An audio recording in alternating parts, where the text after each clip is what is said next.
નમસ્કાર,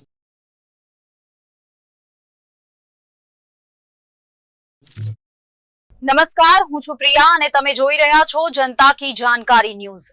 નજર કરીએ આજના સમાચાર ઉપર। કપુરાશી ગામમાં પર્યાવરણીય જાગૃતિને પ્રોત્સાહન આપવા અને હરિયાળી વધારવાના ઉદ્દેશ્ય સાથે તાજેતરમાં વૃક્ષારોપણ કાર્યક્રમનું આયોજન કરવામાં આવ્યું હતું। Working woman association KLTPS GSECL દ્વારા આયોજિત અને તેના પ્રમુખ યોગિતા બી ઘુઘલિયાના નેતૃત્વ હેઠળના આ કાર્યક્રમમાં ગ્રામજનો અને મહિલાઓ સક્રિય ભાગીદારી જોવા મળી હતી।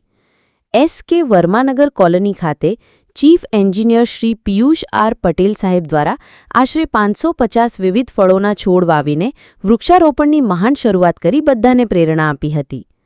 આ પછી કાર્યકારી મહિલા સંગઠને તેનું મિશન શરૂ કર્યું। ગામોના ઘરો, પંચાયત કાર્યાલય, શાળા અને આરોગ્ય કેન્દ્ર સહિત નિયુક્ત વિસ્તારોમાં વિવિધ પ્રજાતિઓના 150થી વધુ રોપાઓ વાવવામાં આવ્યા હતા। આયોજક working woman association KLTPS GSECL મુખ્ય મહેમાન સુપ્રિન્ટેન્ડન્ટ એન્જિનિયર શ્રી DS નળવાયા રહ્યા હતા તેમજ ગ્રામજનો મોટી સંખ્યામાં ઉપસ્થિત રહ્યા હતા। આ કાર્યક્રમનો હેતુ સમુદાયની ભાગીદારી દ્વારા વાવેલા રોપાઓનું લાંબા ગાળાનું અસ્તિત્વ અને વૃદ્ધિ સુનિશ્ચિત કરવાનો હતો। એના માટે બધી મહિલાઓને એમના નામની સાથે રોપાઓ આપીને નામ આપવામાં આવ્યું।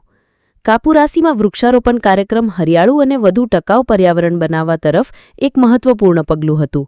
સમુદાયની સક્રિય ભાગીદારી અને કાર્યક્રમ દરમિયાન હાથ ધરવામાં આવેલી શૈક્ષણિક પહેલોએ ભવિષ્યના પર્યાવરણીય સંરક્ષણ પ્રયાસો માટે મજબૂત પાયો નાખ્યો છે।